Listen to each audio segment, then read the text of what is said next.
What? John sold the CFZ to the BBC?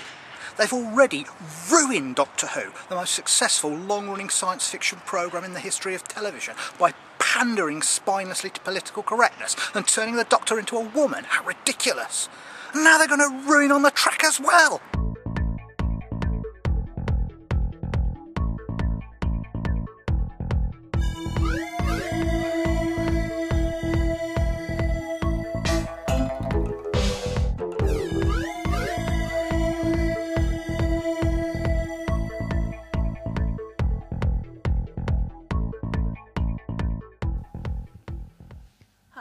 My name's John Downs and welcome to another Christmas episode of On the Track.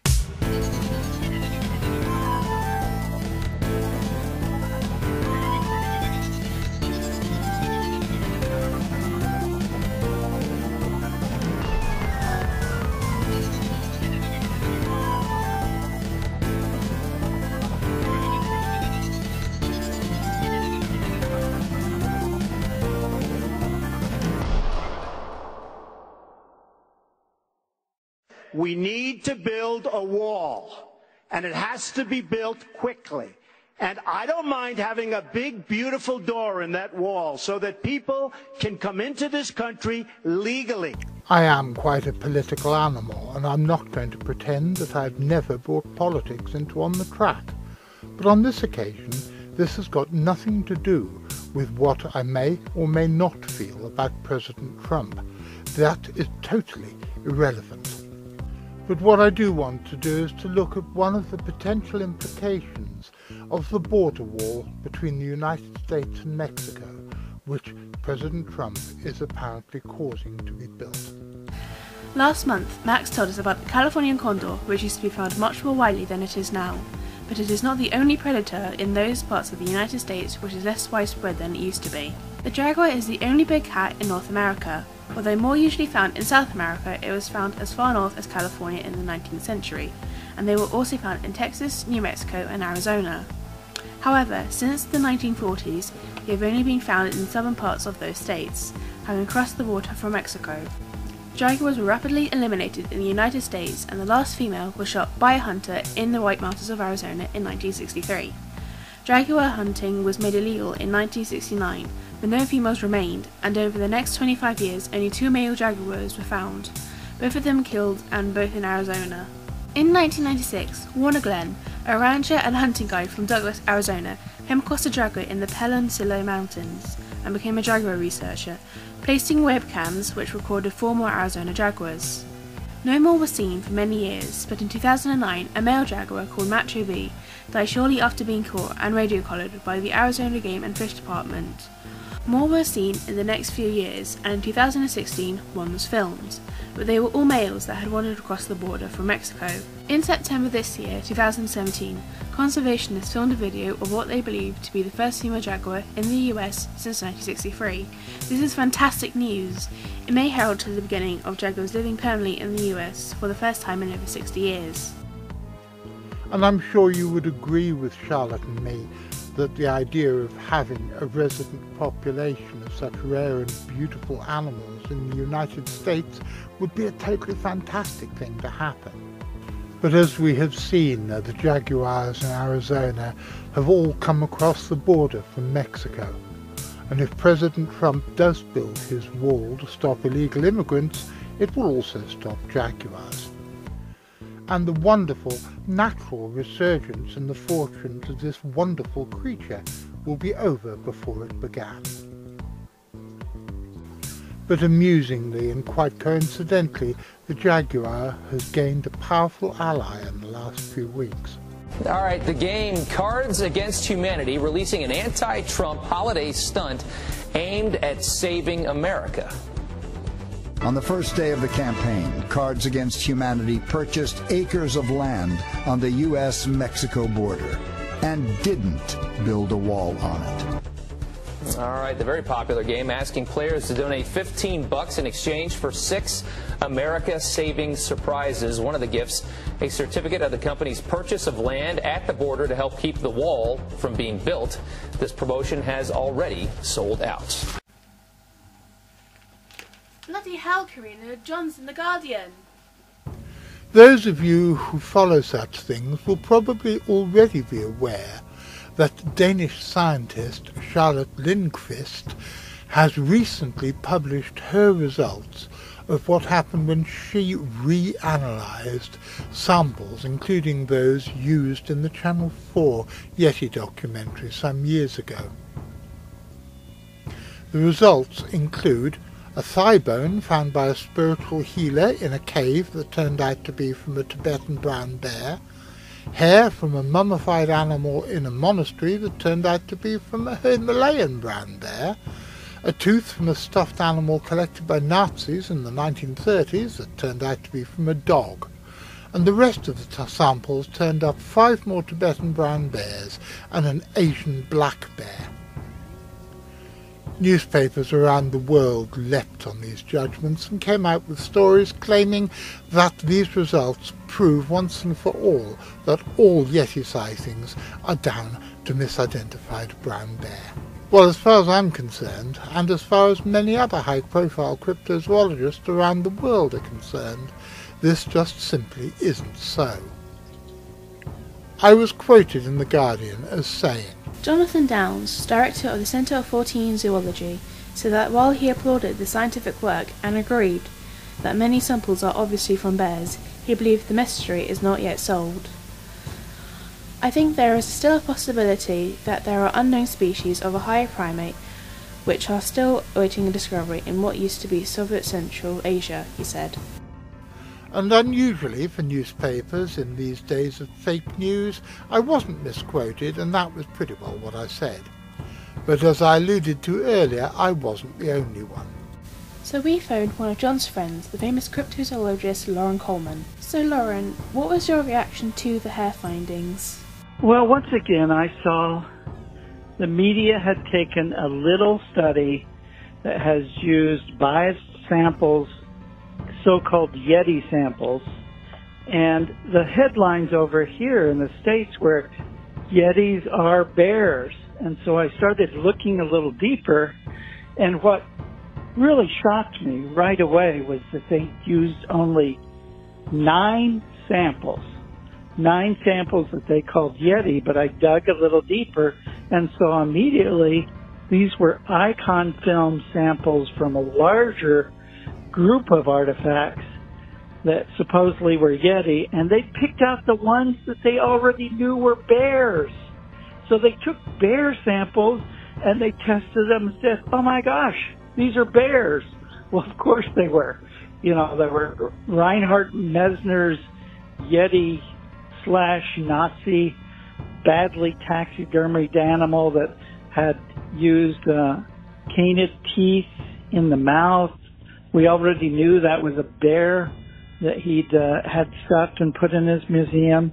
There were other samples from across the Himalayas that we knew were bear samples. And so once again, I saw as just one of these attempts to wipe out the whole history of all of the Yetis from the indigenous peoples, where they talked about 3 different kinds of Yetis, one of which all of us cryptozoologists and Forteans already knew that one version, the Densdale, was a type of large bear. So, of course, you're going to find bear in Yeti samples because we already know they're bears. Why do you think the media likes to be so negative about cryptozoology? Well, I think one of the most fearful things for reporters and the media individuals is a story that's open-ended.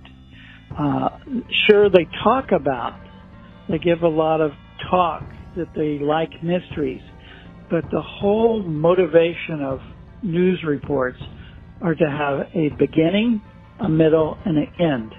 So in each of these stories, it has that construction where they want to end their story with a solution. You know, sure, it's fun to talk about monsters. It's fun to talk about the Loch Ness Monster or the Yeti or the Bigfoot. But at the end, they want, okay, this person had a deathbed confession, or these DNA samples pointed in this direction. So we definitely know, you know, little children, put your stories away. This is nothing more than some grown-up, solution here, and so you should believe us. Well, I wish I didn't agree with Loren, but I'm afraid that I do, every word of it. We seem to be living in a sort of quasi-Orwellian nightmare, where newspapers tell us what to think, and most of what they print is lies. But enough of my belly aching. We all know the world's in a difficult place at the moment, and so it's time, I think, to go over and do something seasonal. My mother is a trainee herbalist, and as we are approaching the holiday season, which includes the likes of the winter solstice, also known as Yule, Christmas, and many other seasonal celebrations, I thought I would ask her about the plants that are associated with this time of year. Popular choices of foliage for decorating our homes at this time of year are holly, ivy, pine and other conifers, often represented by their cones. Many households will also seek out mistletoe to hang inside. Ivy, Hedera helix, is a female plant ruled by Saturn and the element of water. It is easily recognised and grows abundantly around living trees and over stumps. It was held in high esteem by the ancients, who attributed the plant to Bacchus, as the practice of binding the brow with ivy leaves was believed to prevent intoxication. Ivy is traditionally carried by brides for good luck and used as evergreen decoration for the same reason. It is said to guard against negativity and disaster. It does not appear to have any current use within herbal medicine, but there are records of it being used in folk remedies for a wide range of skin complaints. Holly, Ilex aquifolium, is a native evergreen found throughout Europe and in northern Africa and western Asia, easily recognised by its pointy, glossy green leaves and red berries.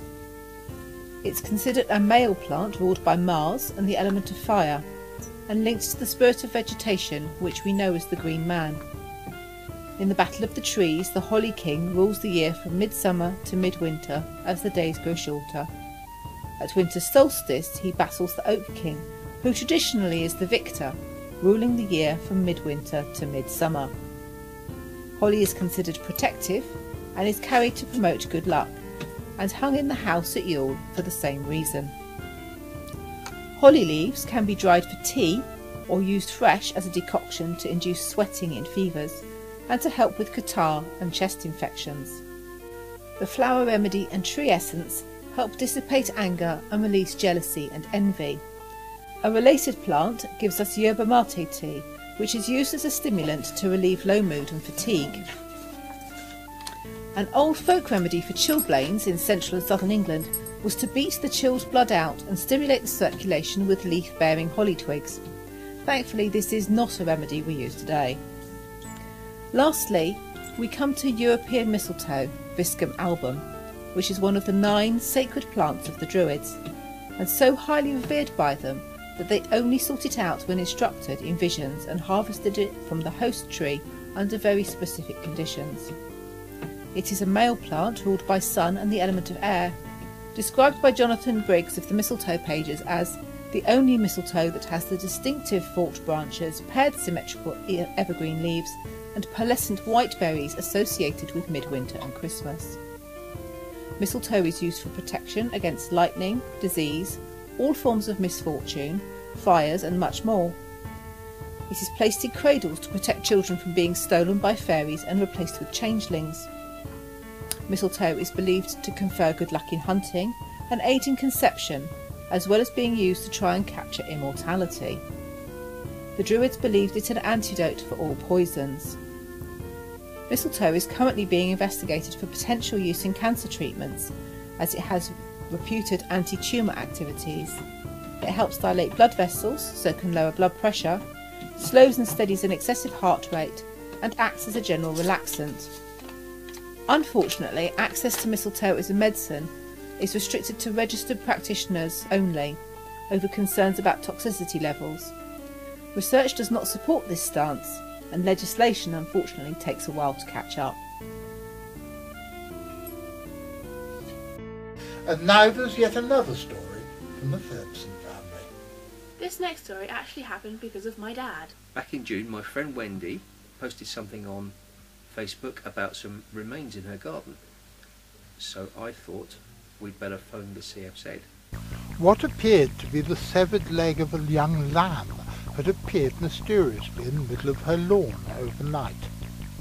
At the time there had been quite a few sightings of a big cat-like creature, popularly known as the Beast of Bodmin, in the area, and not surprisingly Wendy wondered whether these remains could have had anything to do with the mysterious beast.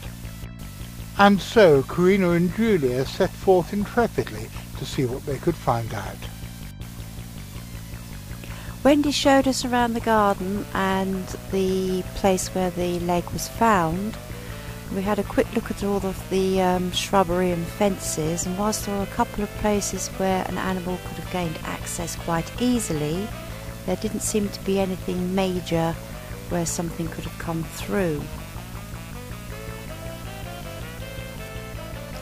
Wendy had wrapped up the leg very well and kept it in her freezer, and so she gave it to us, and as we knew Lars wouldn't be over for quite a few months, the first thing we did on returning home was to put it into our freezer. Should be. Yeah, there you go. Just a little slot. Let's stick it down there. To the left? Yes. There you are. Hey, presto. We did it. It's in the freezer. Yep.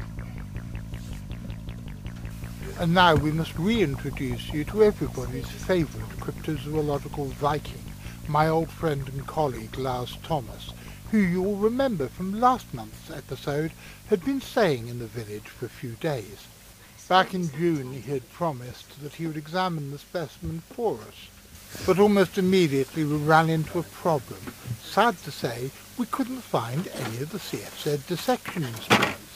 So Corinna and Lars had to extemporize. And as anybody who's ever seen this show will know, extemporization is what we do best. It's the CFZ way. The scissors, knife, Yep. lemon fresh, disposable gloves. There you go, I'll leave you to it. Okay. Press on. Okay.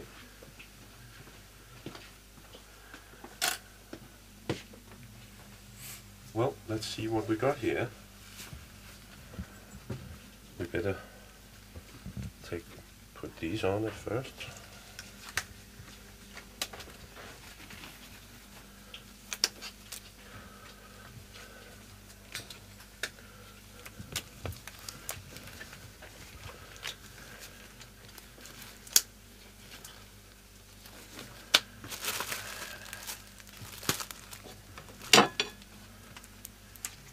And we are going to open this package, which contains a bit of a lamb's leg, and try and see if we can determine whether this leg has been taken by a large predator, or by a dog, or a fox, or the odd poacher, or whatever.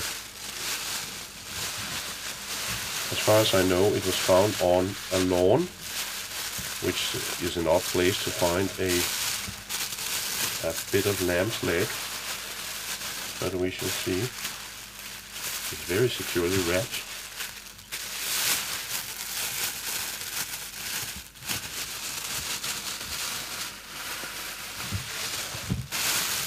Maybe it's radioactive or something.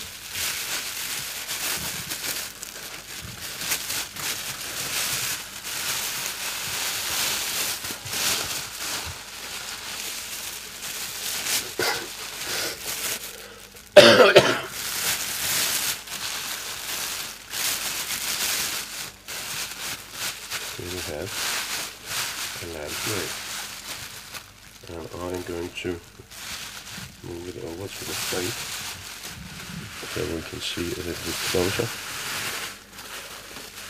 what this actually is. Could you take that away, Charlotte, so we can see what we're doing? Thank you.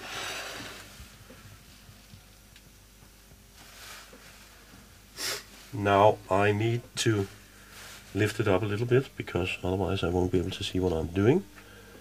And the thing is, we have to examine whether this is something that a predator, a carnivore, have bitten off the lamb, or whether this has actually been taken off the lamb by human tools and then stolen by a fox or a dog and dumped on the lawn. And if you look at that part of the leg bone, don't know if you can see, there's some very, very straight lines here. This one has definitely been cut by human hand, perhaps with a hatchet or a big knife. A solid. Should we stop? Yes. Okay, a solid pair of chops here, and then just broken off. So there's really no need to examine it anymore. It's comment on the dogs to explain. It's very clearly that dogs have been involved, just like a couple of dogs almost got involved right now, probably because they could smell it. But again, these facets on the bone can't possibly have been made by anything with teeth. It has to have been some kind of tool, again an axe, a big knife, or something like that. So somebody chopped the leg off this lamb, and then some animal probably stole it and dumped it on the lawn where it was found. So sometimes cryptozoological investigations are extremely short. In this case, very short. If it had been taken by a dog or a fox or anything, what would the bone actually look like in terms of the break? It would be much more uneven, and you would see various kinds of dents and marks here, because the predators in Denmark, not in Denmark, the predators here in the Great Britain are not strong enough just to bite the bone with one bite. They would have to kind of gnaw it to break it. So the cut would be very uneven, and there would be all kinds of little marks and dents around this. As I admitted earlier in the show, I am a political animal, and I do on occasion bring politics into On the Track. But when I do so, I don't do them just in order to make a political point. I do it because I think it's justified, like in this case. Because there are enormous amounts of legislation which cover the way that animals have to be butchered and slaughtered, and none of them would allow for a stray dog or fox to go wandering into an abattoir. No, I think that this poor unfortunate young sheep was the victim of poachers. Why do I say this? Well, it's simple. The government's austerity measures are really biting in now, and they have been affecting the weakest, the most vulnerable and the poorest members of society for many years now. And there are increasingly numbers of people, especially in rural areas, who can no longer afford to live inside the law. And the easiest way to feed your family outside the law is to climb into a farmer's field and butcher one of his poor unfortunate young sheep. Another question you might well ask is, why have we bothered to show you this? After all, there wasn't a story in the end. And that is because there is always a story, and because it is the job of the Centre for Fortean Zoology, like any reputable research organisation, to follow up every lead which one is sent. And it is also part of our job to report on our findings. Fortean Zoology is nowhere near as exciting or glamorous as it is portrayed on television.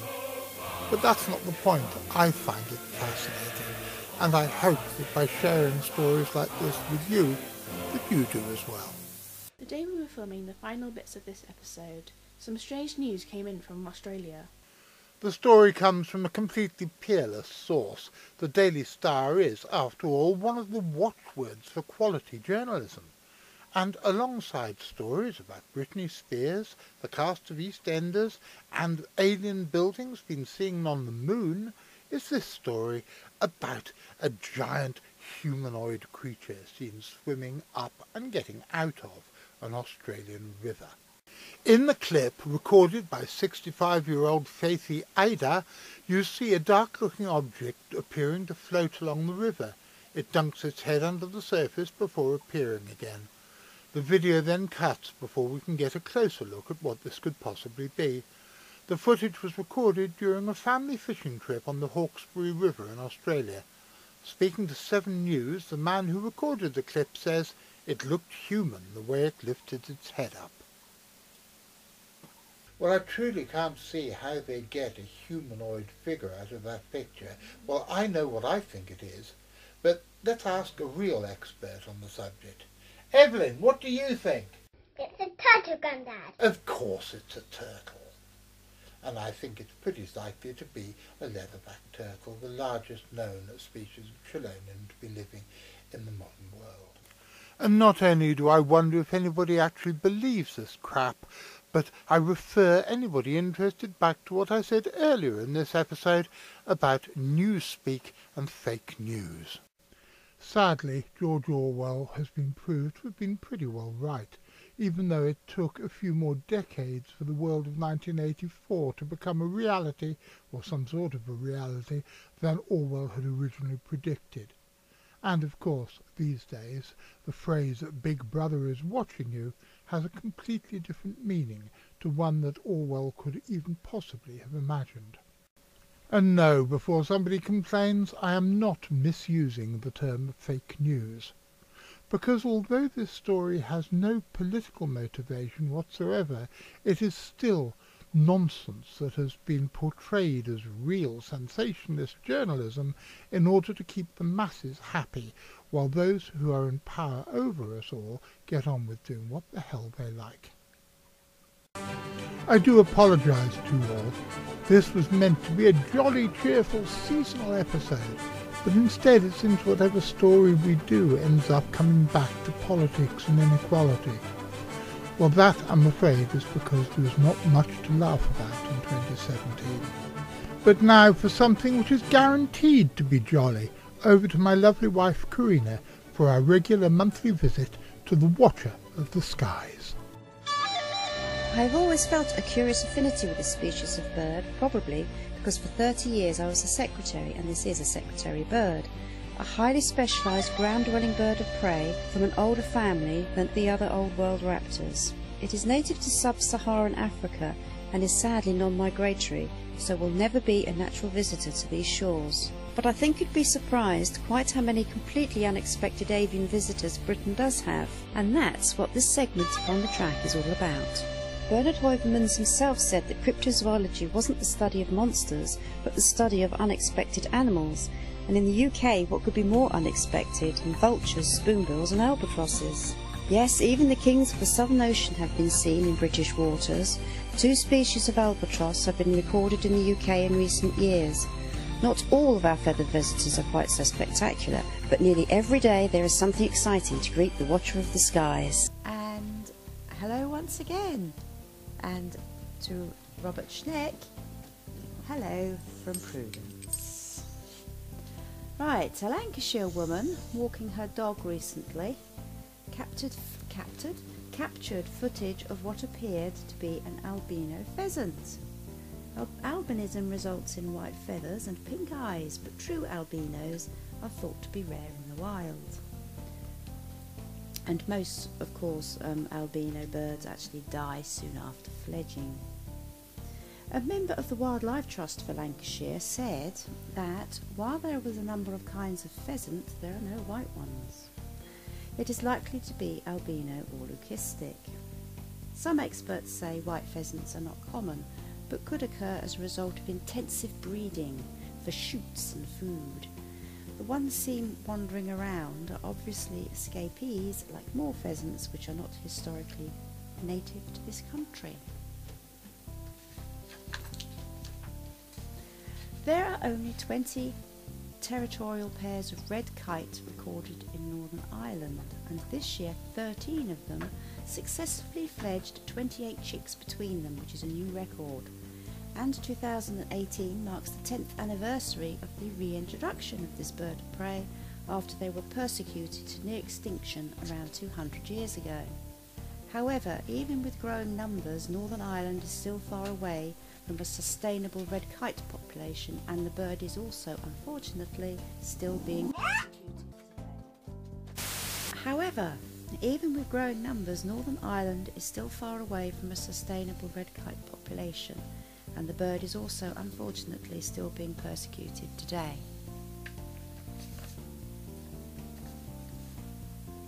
In a similar vein, birds of prey over this side of the water are being shot or poisoned indiscriminately on a regular basis. A report in early November stated that the police failed to prosecute even one single person for killing endangered birds of prey in 2016. In its annual report, Bird Crime 2016, the RSPB discovered that 40 birds of prey had been shot, 22 poisoned and 25 trapped, as well as 4 other deaths. The charity estimates that at least 81 raptors were illegally killed in 2016, but for the first time in 30 years no one was brought before the courts. And this number does not, of course, include any illegal killings going on undetected or unreported. Nearly 2/3 of the incidents took place in England, and this year a study by the Scottish Government also discovered that out of 131 golden eagles fitted with satellite tags between 2004 and 2016, a third have died under suspicious circumstances. The RSPB said illegal culling has a severe impact on populations, many of which are endangered, such as the hen harrier. Record sightings of hawfinches have taken place in England and Wales this winter, and they are now reportedly moving north into Scotland, where it is expected that they will arrive in unusually high numbers. These birds are shy and elusive, and they are thought to be fewer than 1,000 pairs in the UK. They are great nutcrackers of the bird world. With their massive parrot-like bills, they can crack even the hardest nutshells. The number that nest in the UK has declined dramatically in recent years, but each winter birds from the continent travel to Britain searching for food, and this year the numbers seen have been much larger than normal, with hundreds of sightings recorded. In birdwatching terms, this is called an eruption. Winter is one of the best times to see these birds. Why is Jonathan laughing? Eruption. What's wrong with eruption? It sounds like a volcano. No, that would be eruption. This was eruption.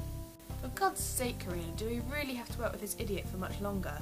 Winter is one of the best times to see these birds, as the leaves have come off the trees and they start to flock together to roost sites and to find food. A rare bittern has been spotted at an East Lancashire nature reserve. Wildlife experts say that this species is increasing in numbers in the northwest of the UK because it is finding more places that are like home. Conservation work is creating corridors for this species, which is a member of the heron family that spends most of its time in its reeds beds. They are shy birds and extremely well camouflaged, with their brown and cream, streaky bodies being perfect for hiding in the reeds. The bittern can stand motionless for long periods of time, and it's famous for its booming during mating season and for basically contacting each other. According to a Wildlife Trust spokesman, there are now more than 60 breeding bitterns, with over 100 males, and certainly more than a dozen have been reported at various sites in the northwest. This is from a low of just 3 known nests in 1995. And basically during every day we keep an eye out of what's going on with the avian species in our garden, and these last couple of weeks we came up with quite a real cracker actually. I've been monitoring the bird life of this garden on and off for the last 46 years, but on the 2nd of December Corinna saw something which we've never seen before, a small flock of long-tailed tits which turned up totally unexpectedly and spent about half an hour in the bushes outside the office door. Beautiful little birds. I hope they come back again soon. That's it from Prudence and me for this particular episode, and now it's time to go over to Jonathan for this month's look at new and rediscovered species. Bring it on, Jonathan. Pseudoliparus swirei is a new species of snailfish described from 37 individuals collected in the Mariana Trench at depths between 6,898 and 7,966 metres. The collection of this new species is the deepest benthic capture of a vertebrate with corroborated depth data. It is almost certainly endemic to the Mariana Trench, as other related species appear isolated to a single trench or trench system in the Kermadec, Macquarie, South Sandwich, South Orkney, Peru, Chile, Kuril, Kamchatka and Japan trenches. The discovery of another hadal-lipid species apparently abundant at depths where other fish species are few and only found in low numbers provides further evidence for the dominance of this family amongst the hadal fish fauna. I am always impressed when scientific research carries on in the midst of political and social upheaval. Hemidactylus curdicus is a new species of gecko from the genus Hemidactylus, which is found in the oak woodlands of Zagros Forest Steppe in the mountains of Soleimani in northeastern Iraq. It is based on morphological and molecular characteristics and is distinguished from all other related arid clade Hemidactylus species in the Middle East by having a single pair of postmental scales. Mitochondrial DNA analysis identifies a consistent divergence between this species and H. persicus. Mimoderus eowilsoni is a distinctive new species of antbird found in the humid montane forests at between 1,340 and 1,670 meters above sea level of the Cordillera Azul in San Martin region, Peru. Plumage, voice and molecular evidence distinguish this species from its sister taxon Mimoderus ferrugineus, which is found in lowland Amazonian rainforests in Guyana and in the Madeira Tapajos interfluvium. The new species is presently only known from one ridge in the Cordillera Azul, and therefore the discoverers recommend further fieldwork to better estimate its distribution and population size. The gecko genus Gogia includes 8 described species of mostly small-bodied rock-dwelling gecko endemic to the southwestern portion of southern Africa, in South Africa and extreme southern Namibia. Previous studies focused on this genus have employed external morphology and allozyme electrophoresis, but no sequence-based molecular phylogeny of the group has been produced until now. The new molecular phylogeny of Gogia has resulted in 2 new species having been described. Both new species are separated from their northern relatives by significant geographical barriers. Is it a dog? Is it a bear, or is it something completely different? Nobody seems to know. This odd-looking creature was brought into an animal shelter in south-central Russia's Chelyabinsk Oblast region this week, and locals say that they've never seen anything like it before. Despite the fact that humans have no idea what it is, the animal seemed content enough to look directly at the camera, and an animal activist, only named as Igor, said, however, that he believes that the animal is more likely to be a dog than a bear. Having examined several pictures of the creature, I tend to agree with him. Brachychalcinus risei is a new species of characin described from the Rio Corinna tributary of Rio Iriri, the Rio Xingu Basin, Sierra de Cachimbo parastate in Brazil. The new species can be distinguished from its congeners by the presence of a series of longitudinal black wavy stripes on the entire body, and by a lower number of longitudinal scale rows between dorsal fin origin and lateral line. Additionally, the new species differs from several others by the lower number of branched dorsal ray fins. This is the first description of a new species of this subfamily for the last 30 years. A new fish, the sunset fairy wrasse, Cirrolabrus greenii, is described from 7 specimens measuring between 39.4 and 47.3 millimeters, collected from the eastern Timor Sea, Northern Territory, Australia. The species is clearly distinguished by its terminal phase male colour pattern consisting of pink to reddish hues on the upper half of the head and body and yellow on the lower half, in combination with a mainly yellow-orange dorsal fin and a scarlet-red anal fin. The caudal fin of the male is particularly distinctive. Females can be distinguished from sympatric congeners by having a large black spot on the upper caudal peduncle. Genetic sequencing reveals that the new species has identical sequences to related species from the Philippines, which however have very different colour patterns and tail shapes from the new species, which indicates either that the new species has diverged relatively recently, or that there is historic or episodic hybridization within the species complex, or possibly both. Regular viewers will notice that we have changed this section, increasing the number of creatures covered in new and rediscovered from 3 to 7.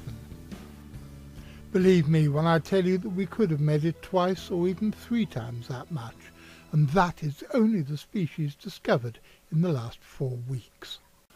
I would like to also point out that whereas every effort has been made to contact copyright holders of these photographs, we believe that we are justified in reproducing them in this not-for-profit video using the policy of fair use. However, if there is anybody who believes that their intellectual or legal rights have been infringed, please contact us and we will do our best to bring the matter to a mutually acceptable solution. And that is just about it for this episode, but first there's this. And in next month's episode, Jellyfish! And there's this. Ever since we restarted this show back in the summer, we've been telling you how Louis was going to set up a Patreon campaign. Well, he's done it, and you can come see what he's done and hopefully support us in a very real way at this address. Thank you, guys. Thank you for watching this month's episode, and we hope that you enjoyed it as much as the rest, and we hope to see you next month. Goodbye! Well, ladies and gentlemen, here we are at the end of another episode, and I hope you've enjoyed it as much as we've enjoyed making it. I'm very, very pleased with the way that the new relaunched On The Track is going, and I think with each episode we're going from strength to strength. We'll be back again next month at around about the same time in the middle of the month. So all that remains is for me to wish you all a very happy Christmas, Yule, Hanukkah, or whatever other midwinter festival you celebrate, and a peaceful and happy 2018. And until next year and next episode,